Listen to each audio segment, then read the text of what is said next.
Brought to you by TechnoSpark 20 series smartphones. I'm superhuman.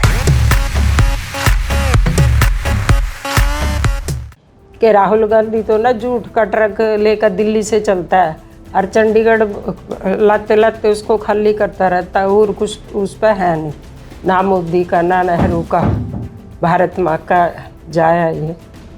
इन भ्रष्टाचारियों का नाश करने के लिए नरेंद्र मोदी आया है।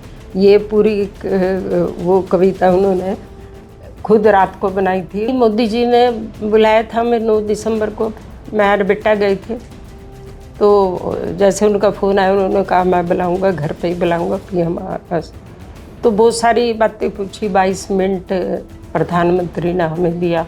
नमस्कार, हरियाणा तक में आपका स्वागत है। और इस वक्त हम अम्बाला लोकसभा क्षेत्र से भारतीय जनता पार्टी की प्रत्याशी और स्वर्गीय रतनलाल कटारिया जी की धर्मपत्नी बंतो कटारिया जी हमारे साथ मौजूद हैं। मैडम, बहुत बहुत स्वागत है आपका। धन्यवाद।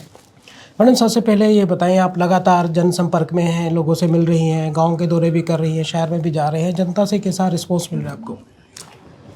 देखिए, अम्बाला की जनता पहले भी रतनलाल कटारिया जी को प्यार करती थी और वही विश्वास, वही समर्थन जब मेरे को टिकट मिला तो वही प्यार जनता ने मुझे भी दिया है। अरे अब हमें कम से कम 1.5 महीना हो गया लगातार लगे। सारे कार्यकर्ता भारतीय जनता पार्टी के, हमारे जितने चुने हुए हैं स्पीकर से लेके मंत्री तक, सब अपने काम में लग गए। मुकाबला किससे मानती हैं आप निकटतम? ऐसा मुकाबला तो सामने कांग्रेस पार्टी है, बाकी अम्बाला की जनता तय करेगी। आज अम्बाला की जनता नरेंद्र मोदी जी के साथ खड़ी है और नरेंद्र मोदी जी को चाहती है तीसरी बारी देश का प्रधानमंत्री बने। अरे मैं तो ये कह सकती हूँ कि आज बड़े ठोक के विपक्ष के सामने कोई मुद्दा नहीं है, ना उनका नेता है, ना नीति है, अरे ना ही कोई दिशा है। सब वो कहावत है हरियाणा में, कहीं का पत्थर कहीं का रोड़ा, भानुमती न कुंभा जोड़ा। और कटारिया जी भी एक डायलॉग बड़े उससे बोलते थे कि राहुल गांधी तो ना झूठ का ट्रक लेकर दिल्ली से चलता है और चंडीगढ़ लाते लाते उसको खाली करता रहता है और कुछ उस पर है नहीं। तो वही चीज़ है, वो झूठ बोलने के सिवाय उन पर कोई वो नहीं। हम तो कहते हैं जनता पूछे सवाल, भाई 60 साल तुमने राज किया, विकास के लिए 60 काम बता दो गांधी परिवार को छोड़ के। अच्छा, जैसे अभी कटारिया साहब का जिक्र हुआ है, कटारिया साहब अपने सक्रिय राजनीति में रहे हैं, हमेशा जनता के लिए उनकी आवाज़ उठाते रहे हैं, भाग दौड़ में लगे रहे हैं, खुले मिजाज से बात रखते थे और करते भी थे। तो घर में आकर वो कैसे थे? कटारिया जी एक बात कहते थे कि भारतीय जनता पार्टी का एक छोटा सा भी कार्यकर्ता मेरे पास आता है, उसके लिए मेरे घर के दरवाजे खुले हैं। और जब भी मैं घर में हूँ, चाहे रात के 11 बजे और 12 बजे, पर आपने किसी को मना मत करना, ये उनका एक बड़ा वो होता था। और यही चीज़ रही कि जब इन दिनों ही हम हॉस्पिटल में कटारिया जी एडमिट थे तो पीएम राहत कोष में जिनको कैंसर हो जाता है तो वो एमपी देते हैं, तो वहाँ से उनका फंड मिलता है। तो 2 केस 100-150 हमने पहले कर दिए थे, 2 केस लास्ट में, बल्कि हाथ भी कांप रहे थे उनके। तो हमारे पीए सहयोगी कहने लगे सर ये 2 कर दो, अरे वहाँ भेज देंगे। वो भी तो उन्होंने साइन किया है। तो वो चाहते थे कि भाई मेरा जो जीवन है किसी एक गरीब आदमी की, किसी की भी भलाई के लिए।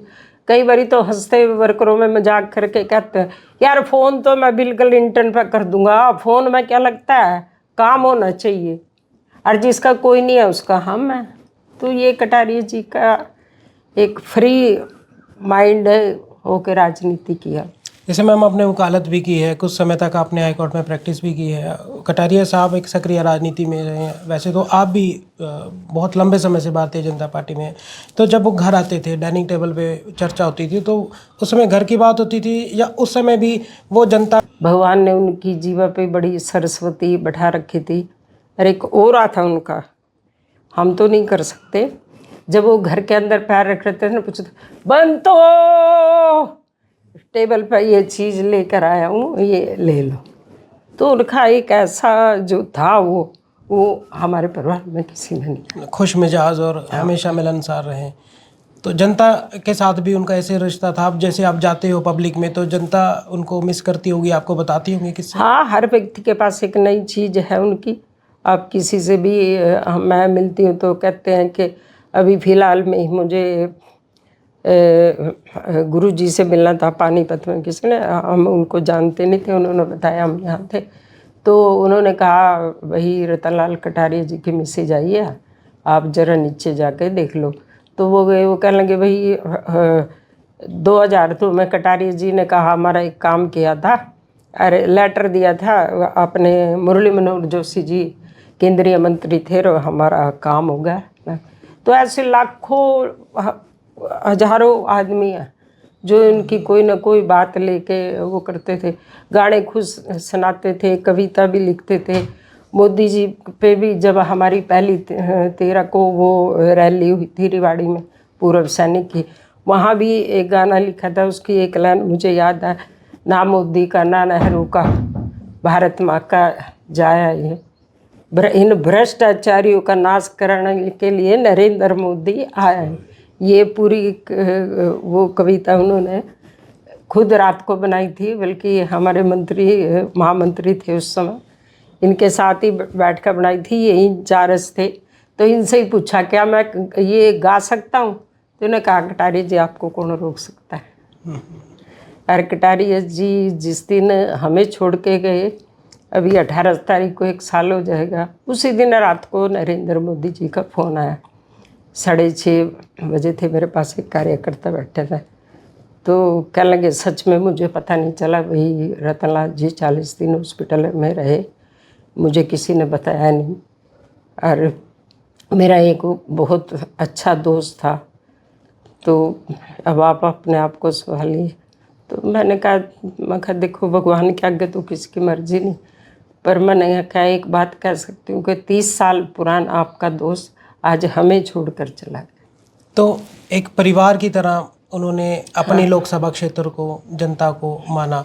तो अभी जब आपको बुलाया गया, टिकट जब हुई, वो कैसे क्षण थे? क्या वो भावुक थे या एक नई चुनौती की तरह आपने लिया उनको? नहीं, मोदी जी ने बुलाया था, मैं 9 दिसंबर को मैं और बेटा गए थे, तो जैसे उनका फ़ोन आया उन्होंने कहा मैं बुलाऊंगा, घर पे ही बुलाऊंगा पीएम आवास। तो बहुत सारी बातें पूछी, 22 मिनट प्रधानमंत्री ने हमें दिया। बेटे से पूछा बच्चे कितने हैं, क्या करते हो, बल्कि बेटे को बड़ी सख्ती से कहा, तो बेटे का निकल कर तुम्हें तो नहीं है शुगर, रतनलाल को बहुत पुरानी शुगर थी कहा। तो बहुत सारी बातें देश के प्रधानमंत्री ने उस दिन की, तो उस दिन हमें भी लगा कि सच में ही भाई हमारे परिवार का मुखिया है, मतलब जितना प्यार उन्होंने उस दिन हमें दिया। अरे ऐसा लग रहा था कुर्सी छोड़ के खड़े हो गए, क्या लगे बंद, तो सच में मुझे नहीं पता लगा कटारिया जी 40 दिन हॉस्पिटल है।